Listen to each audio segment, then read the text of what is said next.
नमस्कार सभी को। Good morning, good afternoon, good night. जब भी हम वीडियो देख रहे हैं तो आज की वीडियो में अपन देखेंगे काफ़ी महत्वपूर्ण क्वेश्चन।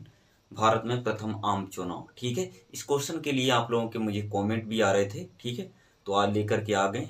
ठीक, और एक एक करके सारे महत्वपूर्ण कवर करेंगे। और एक क्वेश्चन मतलब वीडियोज हम अपलोड कर चुके हैं पहले भी महत्वपूर्ण क्वेश्चन का 2025 के लिए। ठीक है, वैसे तो मैंने पूरा सिलेबस ही अपलोड कर रखा है, लेकिन फिर भी मैं दोबारा से महत्वपूर्ण क्वेश्चन करा रहा हूँ आप लोगों के लिए। तो ये वीडियो नंबर 2 है, यानी कि पार्ट 2 है महत्वपूर्ण क्वेश्चन का। और वैसे मैं क्रम से चलता, लेकिन इस क्वेश्चन के लिए आप लोगों के कमेंट आए थे, इसीलिए मैं पहले इस क्वेश्चन करा रहा हूँ। भारत में प्रथम आम चुनाव। ठीक है, तो सबसे पहले भारत में प्रथम आम चुनाव का मतलब है पहले, सबसे पहले आज़ादी के बाद कब चुनाव हुए थे। ठीक है, जब देश आज़ाद हो गया 1947 में, उसके बाद प्रथम आम चुनाव हुआ था 1951 से लेकर के 52 तक। ठीक है, यानी कि अक्टूबर 1951 में शुरू हुआ और मार्च 1952 तक चलता है ये चुनाव। ठीक है, ये चुनाव लोकसभा और राज्यसभा, राज्य विधानसभाओं के लिए हुए थे। लोकसभा का मतलब जो सांसद होते हैं ना, सांसद का चुनाव हुआ था। उसके बाद विधानसभा मतलब राज्य की जो विधानसभाएं होती है ना, विधायकों के भी चुनाव हुए थे। तो यानी कि ये चुनाव किस किस के लिए हुए थे, लोकसभा के लिए हुआ था और विधानसभाओं के लिए हुआ था। तो आपको यहाँ तक लगभग क्वेश्चन याद हो गया होगा, साथ साथ आपको याद करना है। ठीक है, प्रथम आम चुनाव कब हुए थे, 1951 से लेकर के 52 तक हुए थे। मार्च 1951 से लेकर के अक्टूबर 1952 तक। ठीक है, यहाँ तक क्लियर। ये चुनाव लोकसभा और विधानसभा के लिए हुए थे, यानी कि लोकसभा जो सांसद चुने जाते हैं, सांसदी का भी चुनाव हुआ था, विधायकों का जो विधानसभा का चुनाव होता है वो भी हुआ था साथ साथ। ठीक है, और उस समय अगर आपसे ये पूछा जाए निर्वाचन आयोग, ठीक है, मैंने इस क्वेश्चन को थोड़ा तोड़ करके लिख दिया है। निर्वाचन आयोग ये चुनाव भारत के पहले मुख्य चुनाव आयोग सुकुमार सेन की देखरेख में हुआ था। यानी कि जो सुकुमार सेन हैं वो निर्वाचन आयोग थे उस समय। ठीक है, इन्हीं की देखरेख में ये चुनाव हुआ था। तो आपको ये बात भी क्लियर हो गई होगी। उसके बाद चुनाव प्रक्रिया, ये दुनिया का सबसे बड़ा लोकतांत्रिक चुनाव था। ठीक है, कैसा चुनाव था, लोकतांत्रिक, प्रथम आम चुनाव हुआ था। ठीक है, ये दुनिया का सबसे बड़ा लोकतांत्रिक चुनाव था। लोकतांत्रिक चुनाव का मतलब ये होता है जिसमें जनता वोट डालती है। ठीक है, जनता के द्वारा चुनी हुई सरकार होती है।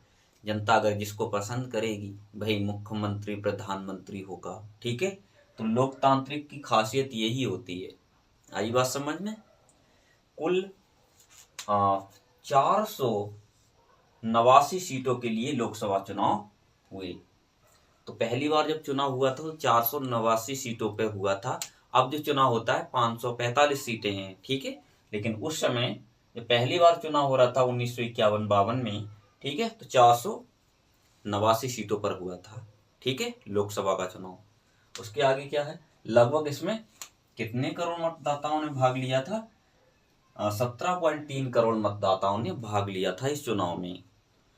और महिला व पुरुष को समान मतदान या मत का अधिकार था, यानी कि दोनों का वोट का डालने का जो अधिकार था बराबर था, चाहे महिला हो या पुरुष हो।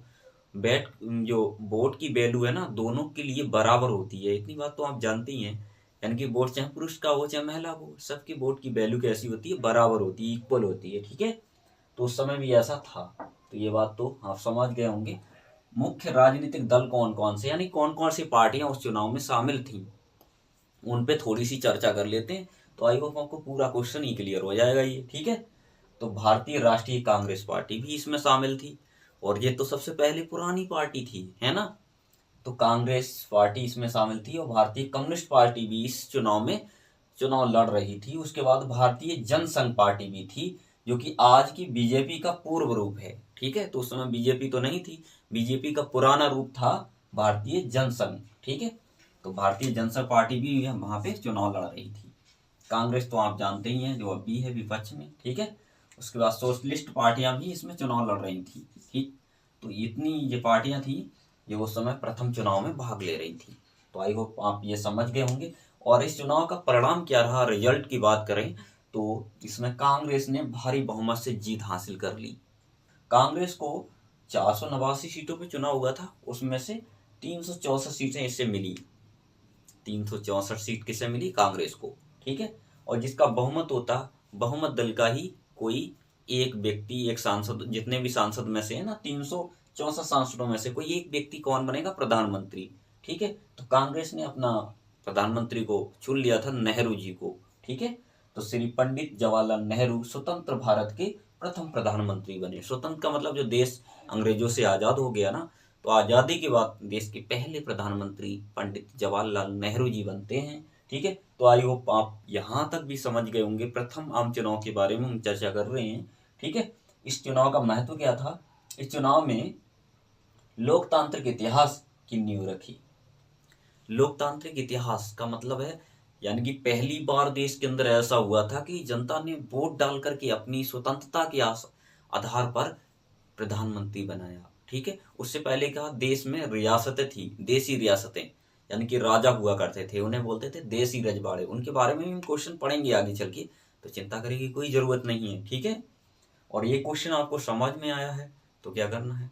वीडियो को लाइक करना है और सभी अपने मित्रों के साथ शेयर कर देना है, क्योंकि यहाँ पर हम स्टार्ट कर चुके हैं महत्वपूर्ण क्वेश्चन की सीरीज। ठीक है, और इस सीरीज एग्जाम तक चलती रहेगी, एक एक क्वेश्चन हम कवर करेंगे इस सीरीज के अंतर्गत। ठीक है, और चैनल फर्स्ट टाइम विजिट कर रहे हैं तो सब्सक्राइब वाला बटन दब जाना चाहिए, और साथ ही नोटिफिकेशन को भी हिट कर लें, जिससे कि आने वाले हर वीडियो का आपको तुरंत से नोटिफिकेशन मिल जाएगा रहेगा। Thanks watching for video.